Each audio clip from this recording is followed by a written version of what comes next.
जागायनायनि फलाव नोंथाङा दिनैबा फोरमायनो लुबैयो।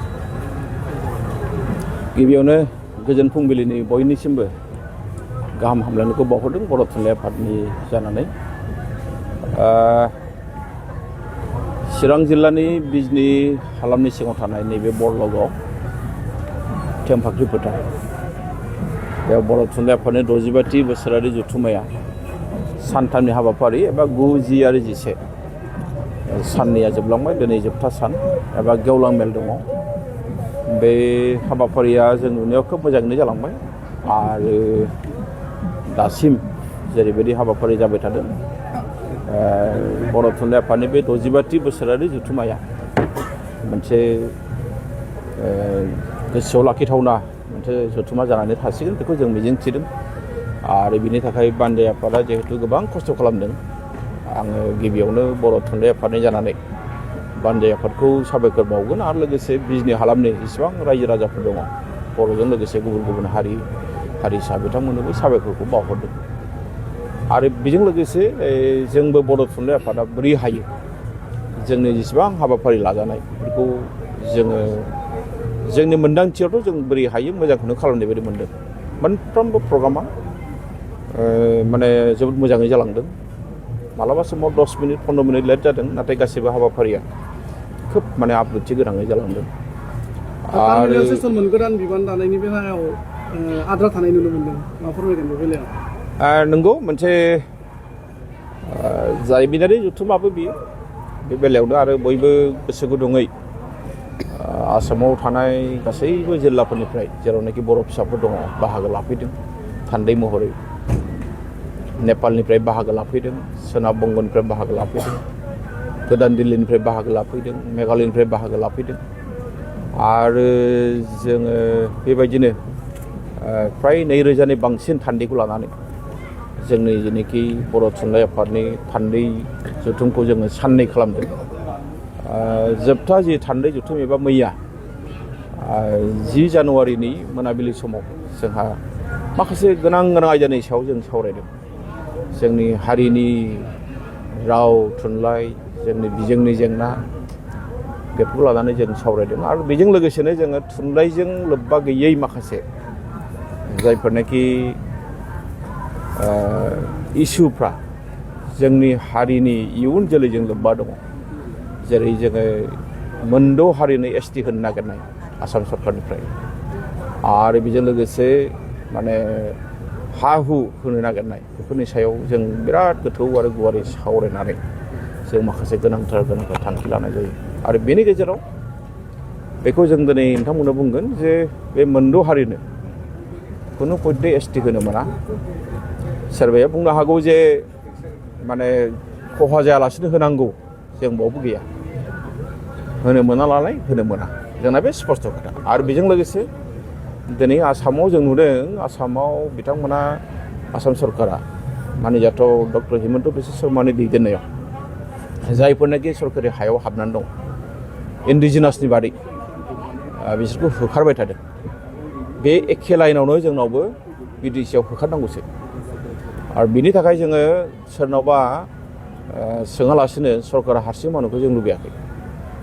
जोङो हा होनायनि बेलायावबो जोङो खोथाखौ बुंगोन जे सरकारा हारसिं डिसिसन लानो नाङा।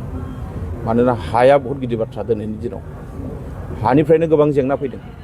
आसामनि दिनै आथिखालनि जेंनाया बे हानिफ्रायनो फैदों। आरो बेखौ दिनै आसामनि मानजाथाव गिबि मन्थ्रि डक्टर हिमन्त बिश्व शर्मा बिथाङा मोनदांनानै हमदांनानै इयुन जोलैनो बिथाङा मोनसे सनानि आसाम होलांनो नागिरदों, बे खिन्थु जोबोद बाख्नायथाव। एखे लाइनावनो BTC आवबो आसाम सरकारा गोनां जायोब्ला खामानिखौ मावनांगौ, एभेसन खालामनांगौ, जों बेखौसो गोख्रोङै खावलायगोन।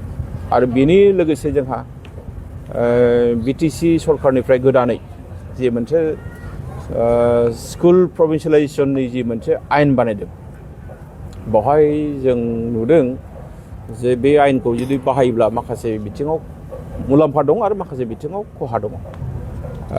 कलेजनि बेलायाव जों ओरैबायदि लुबैदों, बेवहाय जोङो डिपार्टमेन्टेलि बा माने जेरावनाखि फरायसा दं बेखौल' लागोन बेबायदिखौ नङालासिनो कलेजआनो फुरा कलेजआनो माने प्रभिन्सियेलाइज खालामजानांगौ। बे जाबाय जोंनि लुबैनाय। जोंहा सनितपुर आरो बिश्वनाथनि माखासे जेंना जेंसि दं फरायसालिनि बेफोरनि सायावबो जों गोथौ आरो गुवारै सावरायदों जोङो बर' बिजोंनि फरायसालि गायसननायनि खोथा जोंहा आदर्श बिद्यालय गायसननायनि खोथा बिनि सायावबो जोङो हाउसनो खोन्थादों आरो बेनि अनगायैबो दाख्लैबावै आसाम सरकारा मोनसे केबिनेट मिटिं जानायाव बिथांमोना 100 माने बिजोंनि फरायसालि गायसननायनि खोथा बुंदों सरकारि फरायसालिफोर बेवहाय जोंहा 40% बर' मिडियामनो होनांगौ बेखौ जों दाबि खालामदों बेबायदिनो जोङो गोबां माखासे आयदानि सायाव जों सावरायदों आरो जों माखासे गोख्रों थांखि लादों जाहाथे जोंनि बिजोंनि बेलायाव जोंनि रावनि बेलायाव जोंनि थुनलाइनि बेलायाव जोंनि हारि दानायनि बेलायाव जोंनि इयुन जोलैनि थाखाय जों माबा मोनसे मोजां खामानि मावलांनो हायो बेनि थाखाय जुदि बिबाननि मोनसे बाथ्रा फैदों बेयावदि दिनै जोबथा हाबाफारि जुदि माबायदि जानानै दं मैयाथ' जालांबाय जोंहा जोबथा थान्दै मेल जालांबाय आरो बेवहाय जों जायखौ लुबैयाखैमोन बेबायदि मोनसे थासारि सिखारबाय आरो बिनिखायनो जोंनि बिबान सोलायनायाबो आबुं जायाखिसै आफादगिरियाव 2 फैबाय कन्टेस्ट जानानै थाबाय आरो बेबायदिनो लेङाइ आफादगिरियावबो गोबां फैदों गाहाय नेहाथारिनि बेलायाव नंगौ जों मैयानो थिरां खालामबाय गाहाय नेहाथारियाव माने जिहेतु माने सासेल' होननानै बुंनांगोन जोङो कन्टेस्ट गैया बेयो जालांबाय नेहाथारि लाइनावबो प्राय 8 दङ दा बेनि बेलायाव जोङो माने जोबथा मोनसे डिसिसनखौ जों लानो हायाखै आइजोनि खथा दंमोन बे मोननैया जालांबाय रांगिरिनि खथा दं बेबो जालांबाय नाथाय आफादगिरिनि लाइनावबो एसे जेंना थाबाय लेङाइ आफादगिरिनि बेलायावबो जेंना थाबाय आरो नेहाथारि लाइनावबो गाहाय नेहाथारिखौ बारहोनानै मोनसे जेंना थाबाय दा बेखौ जोङो माबोरै खालामनो हायो जों बेनि सोमोन्दै बावैनो केबिनेट जिरायगोन एक्जिकिउटिभ जिरायगोन आरो बेनि उनाव जों बेखौ आबुङै जों दानानै लानो हायो नामा बेनि सोमोन्दै जोङो सिन्था खालामगोन दा बाथ्राया बेल' जे बर' थुनलाइ आफादनि जेनोखि थान्दै मेलनि गेजेरजों गोदानै दाफुंजानो गोनां जि मावफुं आफाद बे मावफुं आफादाव माने बयबो जि बिबान लानो ओंखारबोदों आं दिनै बरायगोन मोजां मोननांदों जे निस्सय बर' थुनलाइ आफादनि खामानि मावनायफ्रा राइट ट्रेकआव खारदों आरो बेखायनो बयबो बिबान लानो थाखाय बयबो हांखुर जादों गोजोननाय मोनदों थेंक इउ सार